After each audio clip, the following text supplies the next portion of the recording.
today we are going to continue reading chapter 10 of your science book, that is the solar system. And in the previous videos I have already taught you about the sun. Along with that I have taught you about the 8 planets. और आज के इस video में हम यहाँ पे further पढ़ेंगे इस चैप्टर को। और यहाँ पे मैं पढ़ना शुरू कर रही हूँ ड्वार्फ प्लैनेट से, जो तुम्हें दिख जाएगा पेज नंबर 94 में। तो यहाँ पे हम किस बारे में पढ़ना शुरू करें? ड्वार्फ प्लैनेट्स के बारे में पढ़ना शुरू करें। तो ड्वार्फ ज़्यादातर हम बहुने लोगों को कहते हैं। तो यहाँ पे यहाँ तक ऐसे प्लैनेट जो बहुत छोटे साइज के होते हैं उनको हम ड्वार्फ प्लैनेट्स कहते हैं। तो अब यहाँ पे पढ़ना शुरू करते हैं। Dwarf planets are those planets which do not fall in the category of planets but revolve around the sun। तो याद रखो ड्वार्फ प्लैनेट्स ऐसे प्लैनेट्स है जो प्लैनेट्स के कैटेगरी में हम नहीं गिनते। और बोला गया कि ये जो प्लैनेट्स है ड्वार्फ प्लैनेट्स है ये भी किसका परिक्रमा करता है? तो सन का ही परिक्रमा करता है, यानी कि वो रिवॉल्व करता है, घूमता है किसके इर्द गिर्द? तो सन के इर्द गिर्द घूमता है। नेक्स्ट यहाँ पे बताया गया Pluto which was earlier classified as a 9th planet is now known as dwarf planet. तो पहले जो हम प्लूटो को 9th planet करके कहते थे, तो अभी हम उसको भी क्या कहते? ड्वार्फ प्लैनेट ही कहते हैं। तो अब वो 9th planet नहीं रहा, वो एक ड्वार्फ प्लैनेट कहा जाता है। किसको हम मतलब ड्वार्फ प्लैनेट कह रहे हैं? तो जो पहले के समय में जो प्लूटो 9th planet करके हम जो पढ़ते थे उसको अभी हम फिलहाल में क्या कहते हैं? उसको हम ड्वार्फ प्लैनेट कहते हैं। आगे बोला गया there are many dwarf planets in the solar system but only 5 of them have been discovered in named. तो याद रखो यहाँ पे बताया गया है कि हमारे जो सोलर सिस्टम है उसमें बहुत सारे ड्वार्फ प्लैनेट्स हैं, लेकिन उनमें से सिर्फ 5 को हमने डिस्कवर किया है, ढूंढ निकाला है और उनका नाम हमने रखा है। तो यहाँ पे हमने अभी तो प्लूटो के बारे में पढ़ा, तो प्लूटो उन 5 में से एक हो गया। अब बाकी 4 क्या है यहाँ पे हम देख सकते हैं। These are Ceres, Makemake, Eris, Haumea and Pluto. तो याद रखो ये 5 नाम क्या क्या हो? सेरिस ऐसे करके सेकंड बोला है मिकमेक, थर्ड में यहाँ दिखेगा एरिस, फोर्थ में हाउमिया और फिफ्थ में प्लूटो। तो ये 5 जो प्लैनेट्स के नाम मैंने अभी बताया वो सारे क्या है? ये ड्वार्फ प्लैनेट्स है। तो ये भी किसका परिक्रमा करता है? तो सन का ही परिक्रमा करता है। लेकिन हम इनको जो प्लैनेट्स है जैसे कि जो Mercury, Venus, Earth, Mars, Jupiter, Saturn, Uranus, Neptune, तो इनके तरह हम उसको नहीं गिनते। हम सिर्फ कहते हैं सोलर सिस्टम में 8 प्लैनेट्स है। और ये जो बाकी जो मैंने 5 नाम अभी बताया, जो नाम है सेरेस, मिकमेक, एरिस, हाउमिया और प्लूटो, ये ड्वार्फ प्लैनेट्स के नाम हुए। अब आगे हम यहाँ पे पढ़ेंगे सैटेलाइट्स के बारे में। तो हमने पहले से पढ़ रखा है कि ये जो जैसे कि ले लेते हैं हम अर्थ का एग्जांपल, तो हमने वहाँ पे पढ़ रखा है अर्थ का एक सैटेलाइट है, इसका नाम क्या है? तो मून है। वो एक नेचुरल सैटेलाइट है अर्थ का, वो घूमता है किसके इर्द गिर्द? तो अर्थ के इर्द गिर्द घूमता है। तो ऐसे करके अब हम यहाँ पे सैटेलाइट्स के बारे में पढ़ने वाले हैं। A satellite is an object which revolve around the planet in a fixed path called its orbit. तो याद रखो सैटेलाइट एक ऑब्जेक्ट है। सैटेलाइट क्या है? एक ऑब्जेक्ट है जो घूमता है किसके इर्द गिर्द? तो प्लैनेट के इर्द गिर्द, और ये घूमता है अपने फिक्स पाथ में, जिसे हम क्या कहते हैं? ऑर्बिट कहते हैं। It is also called the moon of the planet. तो ये सैटेलाइट को मून ऑफ द प्लैनेट भी कहते हैं। सैटेलाइट को क्या कहते हैं? मून ऑफ द प्लैनेट भी कहते हैं।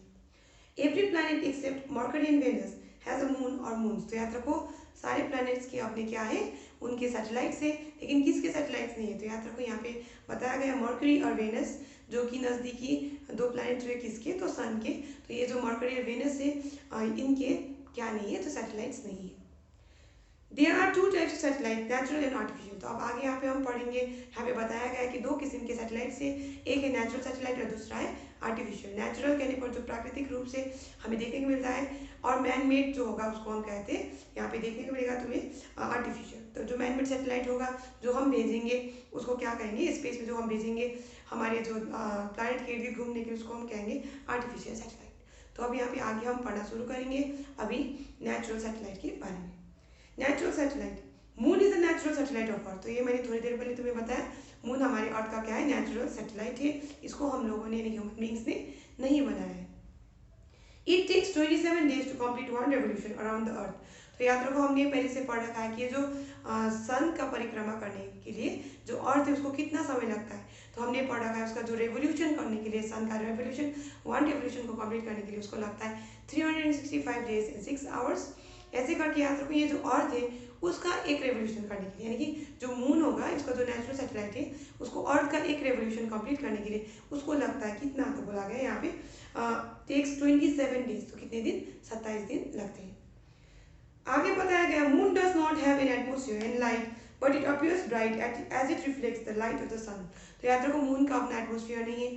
अर्थ का एटमोसफियर याद है, हमने पढ़ा बोला था तुमको कि लेयर ऑफ एयर है जो हमारे अर्थ को सराउंड करता है, उसको हम कहते हैं एटमोसफियर। तो यहाँ पे हमें 5 लेयर्स देखने को मिलता है एयर का। ऐसे करके यहाँ पे याद रखो आगे बताया गया मून के ये एटमोसफियर नहीं है। तो मून का एटमोसफियर नहीं है और क्या बताया गया है, याद रखना है कि मून का एटमोसफियर नहीं और साथ में बताया गया है कि इसका खुद का रोशनी भी नहीं। याद रखो अर्थ का भी खुद का रोशनी नहीं है, लेकिन ये क्या करता है, तो सन का जो लाइट है उसको रिफ्लेक्ट करता है। ऐसे यहाँ पे मून भी क्या करता है, सन का लाइट को रिफ्लेक्ट करता है। ये चीज़ यहाँ पे समझाया गया है। तो अगर कभी मैंने पूछा क्या मून का खुद का रोशनी होता है, तो याद रखो उसका मून का खुद का रोशनी नहीं है। लेकिन अगर तुम कहोगे कि रात के वक्त तो मैम चमकता है तो मून, तो याद रखो वो सन के लाइट को रिफ्लेक्ट कर रहा है। आगे बताया गया like the planets moons do not have their own light. तो याद रखो प्लैनेट्स की तरह मून के भी अपने लाइट नहीं होता, स्टार्स के अपने लाइट होते। Its surface is covered with large size holes called craters. तो याद रखो ये जो मून है उसके जो सरफेस है यानी सतह है वहाँ पे बड़े बड़े साइज के गड्ढे हैं जिन्हें हम क्या कहते हैं, तो इनको हम कहते हैं क्रेटर्स। तो यहाँ पे याद रखो मून के जो सरफेस है, सरफेस मतलब जो सतह है वहाँ पे बड़े बड़े गड्ढे, और बड़े बड़े गड्ढे को क्या कहते हैं, तो क्रेटर्स कहते हैं। यहाँ बुक में स्पेलिंग तुम्हें दिख जाएगा। Life is not possible on the moon as it has no air. तो आगे यहाँ पे बताया गया है कि ये जो मून है इसमें हवा ना होने की वजह से वहाँ पे जिंदगी क्या नहीं है, मुमकिन नहीं है। तो हम वहाँ पे जी नहीं सकते क्योंकि वहाँ पे क्या मुमकिन क्या नहीं है, हवा नहीं है। अब यहाँ पे आगे यहाँ पे फैक्चुअल स्टडी दिखेगा तुम्हें, उसके ही राइट साइड ये वाला बात करें तो ये राइट साइड में तुम्हें फैक्चुअल स्टडी दिख जाएगा। The first person to set foot on the moon was Neil Armstrong. तो याद रखो सबसे पहला शख्स जिसने कदम रखा किस पे, तो मून पे, उसका नाम क्या है, तो याद रखो Neil Armstrong. He traveled in a spacecraft। तो ये किस चीज पे वो चढ़ के वहाँ गया, तो बोला गया वो एक स्पेस क्राफ्ट में चढ़ के मून तक गया। और उस स्पेस क्राफ्ट का नाम क्या है, तो अपोलो 11। तो उस स्पेस क्राफ्ट का नाम क्या था, तो याद रखो अपोलो 11 था। और बोला गया वो लैंड किया मून पे कब, तो बोला गया 21 जुलाई 1969 में। तो 21 जुलाई 1969 में वो लैंड किया यहाँ पे, तो मून पे। तो अब हम यहाँ आगे पढ़ेंगे आर्टिफिशियल सैटेलाइट्स के बारे में।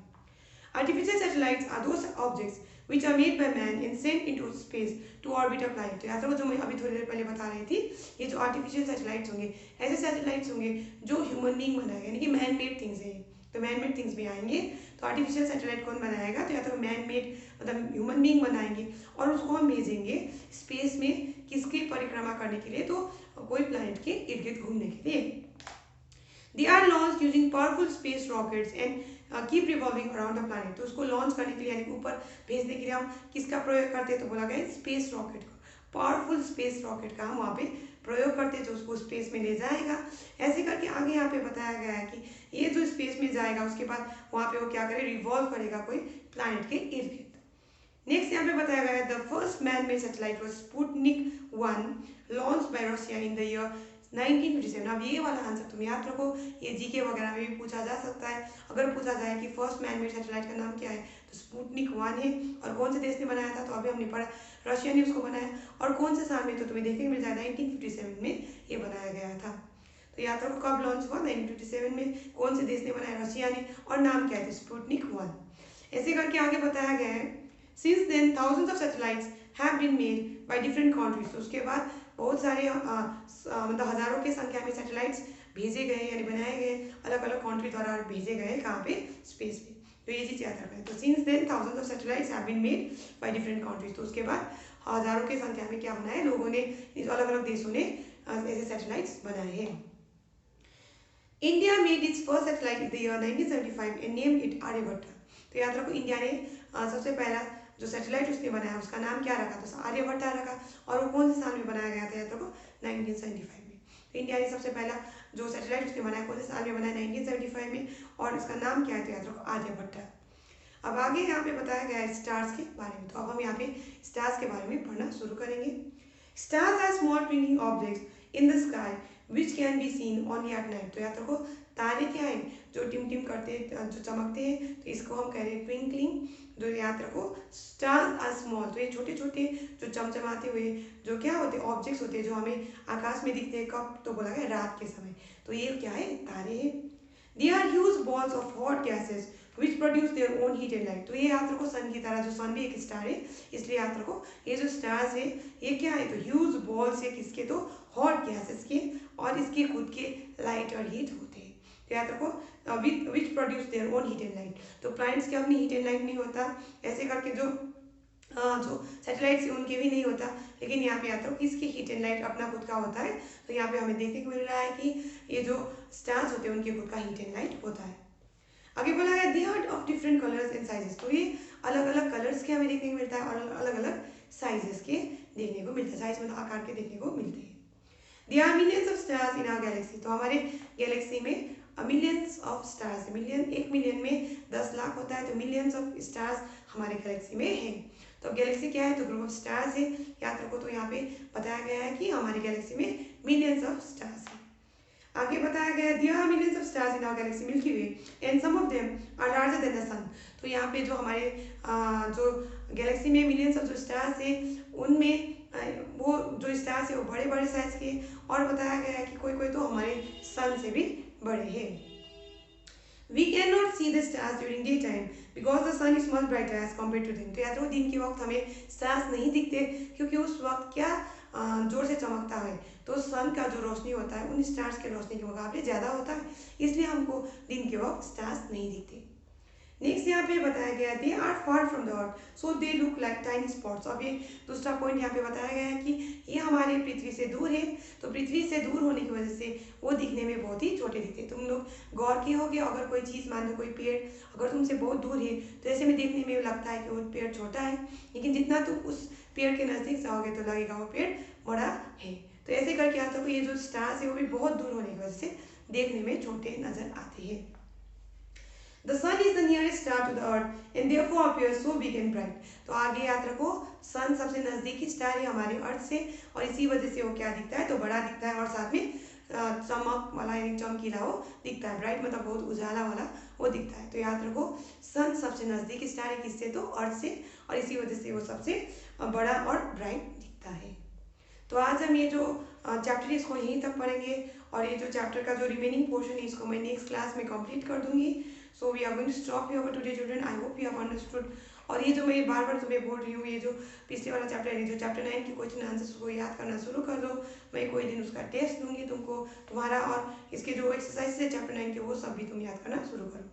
और अभी के लिए जो चैप्टर 10 है जो मैं पढ़ा रही हूँ, इसके जो डिफिकल्ट हार्ड वर्ड्स जो भी तुम्हें लगे, डिफिकल्ट वर्ड्स जो तुम्हें लगे, ये जो हार्ड वर्ड्स तुम्हें लगे उन सबको अंडरलाइन करो और उसके स्पेलिंग्स तुम याद करना शुरू करो। ऐसे में तुम्हें आसानी होगी बाद में आंसर्स लिखते वक्त, और ऐसे तुम्हारे जो वोकैबुलरी होगा, स्पेलिंग होगा वो और बेहतर बनता जाएगा। So this much for today children.